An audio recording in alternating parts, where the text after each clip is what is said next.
स्वागत है दोस्तों। 3 मिनट में अहमदनगर सल्तनत हम सबको समझना है।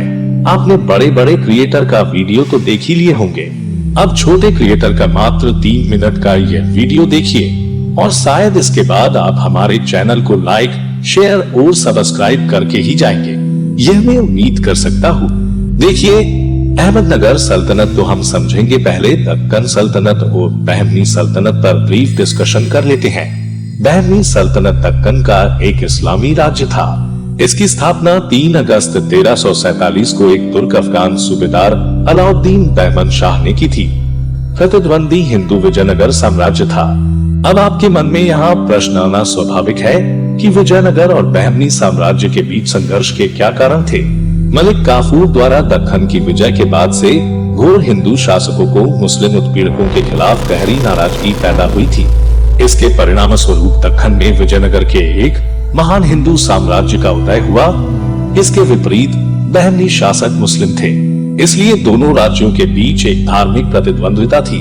और दूसरा कारण था, आज के दौर में भी जो आप भारत या पाकिस्तान कुछ ऐसे कट्टरपंथी इतिहासकारों का इतिहास पढ़ेंगे तो आपको हकीकत से उस इतिहास का दूर दूर तक कोई वास्ता नहीं मिलेगा।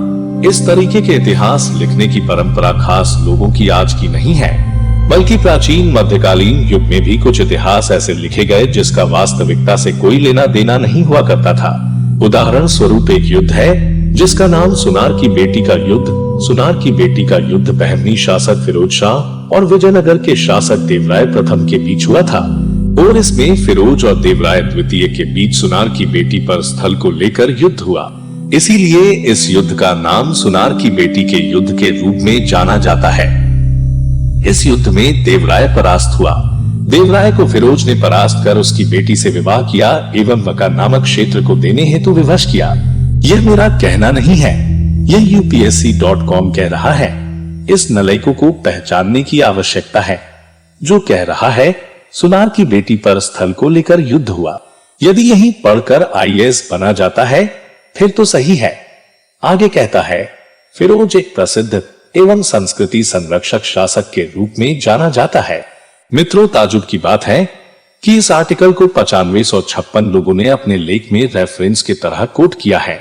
अब मेरा सुनिए, तो क्या इसलिए बहमनी सल्तनत का 1518 में विघटन हो गया, जिसके बाद गोलकोंडा, बीजापुर, बीदर, बरार और अहमदनगर के राज्यों का उदय हुआ। इन पांचों को सम्मिलित रूप से दक्कन सल्तनत कहा जाता था। ये 5 राज्य दक्कन के पठार में विंध्य पर्वतमाला और कृष्णा नदी के बीच स्थित थे, जो बाद में बहमनी सल्तनत के विघटन के दौरान स्वतंत्र राज्य बन गए। उन्हीं में से एक है अहमदनगर सल्तनत, जो इस वीडियो में हम देखेंगे। अहमदनगर सल्तनत निजाम शाही राजवंश के रूप में भी जाना जाता है।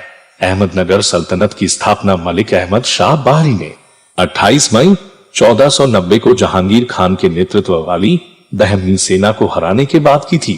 अहमदनगर सल्तनत का क्षेत्र गुजरात और बीजापुर की सल्तनत के बीच स्थित था। दक्कन के पठार का उत्तर पश्चिमी भाग प्रारंभ में जुन्नार निजाम शाही राजवंश की राजधानी थी, लेकिन बाद में वर्ष 1494 में बहरी ने नई राजधानी अहमदनगर की नींव रखी।